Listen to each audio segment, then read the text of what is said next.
What is up, guys? Dopeslutter930, and I'm back with a second time trying to record this video. It seems like every single week when I usually take like 1 or 2 days and hammer out a bunch of videos that kind of branches out for the week. And it seems like when I do that every single week, something always goes wrong, like a video doesn't record or the audio doesn't come through or something along those lines. So right now I just recorded about 5 minutes to realize that I've been talking to myself pretty much because it wasn't even recording. So let's try to give this another go. Pretty much this video is just as a announcement for something I'm gonna be working on.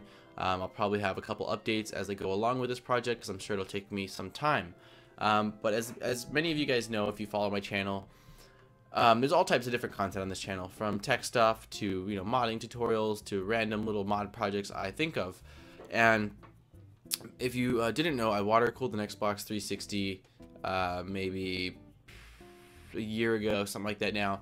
And while I was doing that, I had another idea of something I wanted to do, and that was install an actual motherboard and build pretty much a PC into an Xbox 360 housing, casing, whatever.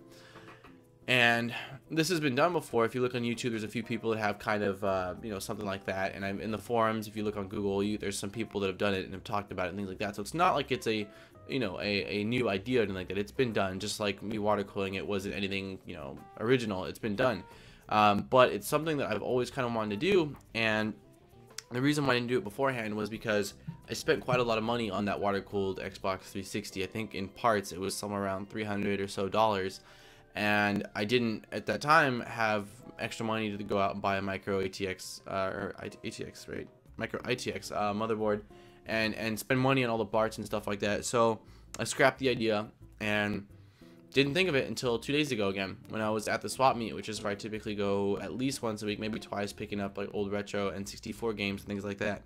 And I happened to walk by this booth and I saw this on the ground, and this is a micro ITX motherboard. And I don't know if this works. So if this doesn't work, then this whole idea is probably like not going to work unless I decide to actually pick up another motherboard. But if this does end up being a working motherboard, this is a perfect motherboard for what I wanted to do. This has an actual CPU welded on or soldered onto the board, and it's a very low voltage, very cool running CPU. So the only fan it needs is this little fan right here, which is ideal for what I'm trying to do.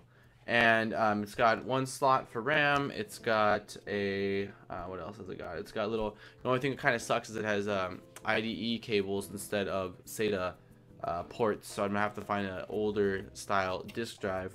But nonetheless, it won't be a huge issue. So yeah, what I plan on doing is installing this into an Xbox 360 and making it look as good as possible. And the thing is, I know some people are gonna think it's awesome, while other people's, and maybe the majority of you will be like, that's dumb, like that's not practical.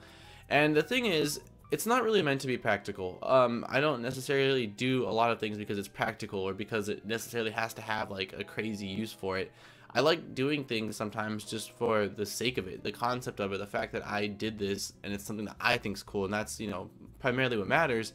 And I mean, if you guys like it, I'm hoping some of you guys think that's kind of cool. But again, this is no way meant to be a day-to-day computer, because again, I looked on the specs and it can only hold 1 gig of memory, which is not very much at all.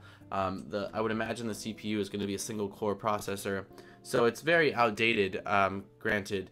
However, I do plan on actually using this PC, if all works out, as a modding PC. I have my tower that I've spent a lot of money on, my primary editing gaming rig, if you will, and I've always wanted to have kind of a smaller, just less, like a kind of just a modding slash hacking slash whatever tower, just for things like that. And if this goes accordingly, it'll be perfect for flashing drives, doing JTAGs, RGHs, stuff like that. Plus it'll look cool, and it'll be super portable because I want it to all be internal. So enough. I won't go on any more about it, guys, but that is something that I very much so plan on doing, along with quite a few other projects that'll actually be on my my other YouTube channel. So I'll be looking for that, and just like I did with my water cooling one, I will do updates when I actually pick up all the parts, as I pick up the parts and as I begin to assemble this whole thing. So hopefully some of you guys are excited. If you are, let me know in the comments down below what you think, if you have any suggestions, and yeah, be looking out, guys. So thank you for watching my video, and I'm out. Peace. What's up, guys? Don't forget to check out dopesweater.com to find out more about anything I talked about in this video, to stay up to date with the latest modding news, there's any other news I find important, as well as to check out my latest videos. Peace!